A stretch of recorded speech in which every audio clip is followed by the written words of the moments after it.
Dumelang, Tsibinki. Welcome to another fire episode of the Mobile School Podcast. Remember, Matekwan. Do not like, do not share, do not subscribe, F all that nonsense. So today I just wanted to touch on startup funding for black companies. I don't want to say really black companies because I really hate that whole notion that all black people have the same problems, all the startups from black people are just in one box. Like there's black people in Europe, there's black people in America, there's black people in Africa, and there's like 7 of them in China. But the point that I'm trying to make when it comes to startup is that nobody's going to invest in us because we do not have like venture capitalists the same way countries like America does. It's not big in Europe as much as it is in America, like the whole venture capitalist sector. But you create venture capitalism from borrowing from companies that focus on investing in small companies. So, for instance, if I make 1 million and I decide 500,000, I'm just gonna put it into like small companies in their seed stage when they're just starting out and they have like 10 employees. That means a lot to a lot of companies, and then it creates growth and small companies that end up taking over. So in South Africa, you cannot even rely on banks because banks do not even fund black companies. So when it comes to raising funding as a black startup, the best way, man, like it's for you to just try to get your friends and family to invest in your company, which is also like a difficult thing to ask from people who are also struggling. And my point is that it's always going to be difficult as black people to try to raise funding. Like, we do not have a system that supports us. If you look at all the white countries, the banks are competing. Like in Europe, banks are competing with like companies that act as venture capitalists because they know like they can invest in businesses. In South Africa, the same happens, but banks will give more money to white companies and these white kids who are creating companies that look like their American counterparts, so they can sell it. Da da da da da da. We've done a podcast about this. Don't go watch it.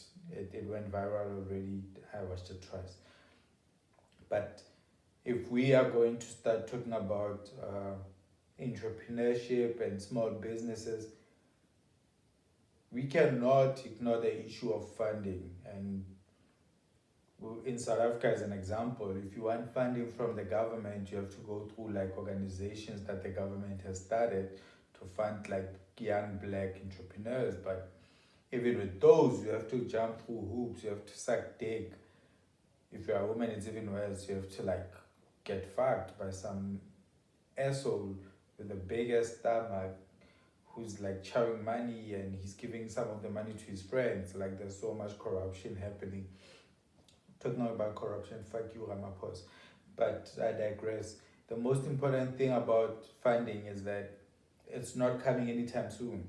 It's either you give up or you join the township stock market. This is just an idea that I've been thinking about. Like, hey, we have a lot of people who do 9 to 5. How about we ask them to put money into a fund and they vote every month? Like, okay, we've put like 200 each as 2,000 people. This is how much we have. Let's take 10% and put it in that company. We're voting for that company to receive the money, and let's see in 2 months before we make another investment if we want to put more money because they've reached whatever standard that we had for them and they've surpassed it and they need more money, or we can still let them continue and in 2 months we put money into that company. So it's very important for people to understand, like, our only and last hope is 9 to 5 employees. 9 to 5 employees are our last hope to access funding as startups. That's all I'm gonna say, and that's something we need to work on. If you're an entrepreneur, you need to have friends that do 9 to 5.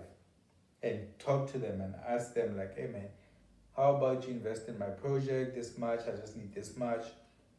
Because these are people who are like putting money into like stupid companies like MTN, like the usual stuff, like diamond companies.